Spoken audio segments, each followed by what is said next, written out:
Madam Secretary, welcome. Good to see you. Good morning. Can you tell us anything about these further restrictions you're looking to place on capital from the U.S. into China, key sectors like AI, technology, to prevent it from going to their military? I don't have any other news than what you've just reported. We're working on it. It's a complicated issue.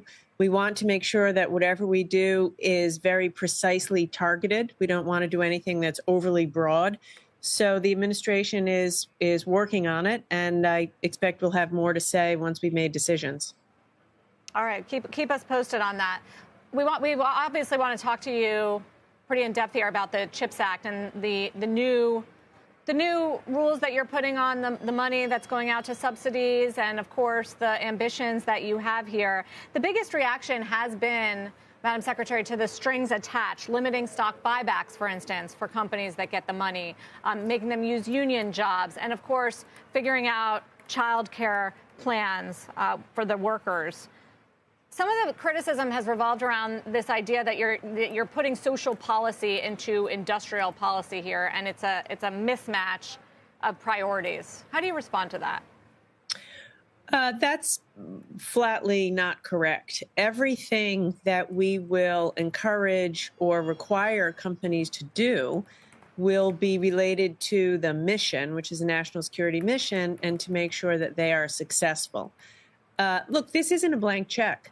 Fundamentally, I have to be a good steward for taxpayer money. This is the people's money, so this isn't a blank check. But also, we're never going to require a company to do anything that's not in their best interests. This is a partnership. You know, we're going to ask them, what are your workforce plans? Every CEO I talk to, including in the chip industry, tells me they're worried about getting talent. They can't get enough talent. So we want to know, how are you working with high schools and community colleges and training partners to train people? How are you going to provide childcare so that women can, build these facilities and also work in these facilities? As to stock buybacks, in the law says that these companies are not allowed to use the taxpayer money to do a buyback or pay a dividend. Beyond that, we're giving a preference to companies who voluntarily say they won't do buybacks for 5 years. Why? Because this is about enhancing research and development in America. The money should be used to expand in America, to out-innovate the rest of the world, invest in R&D and your workforce, not in buybacks.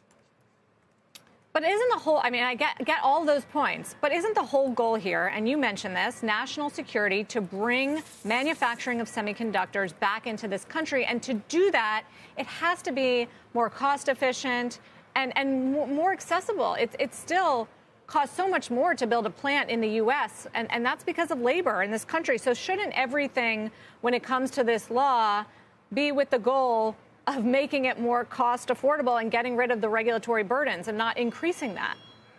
Yes, absolutely.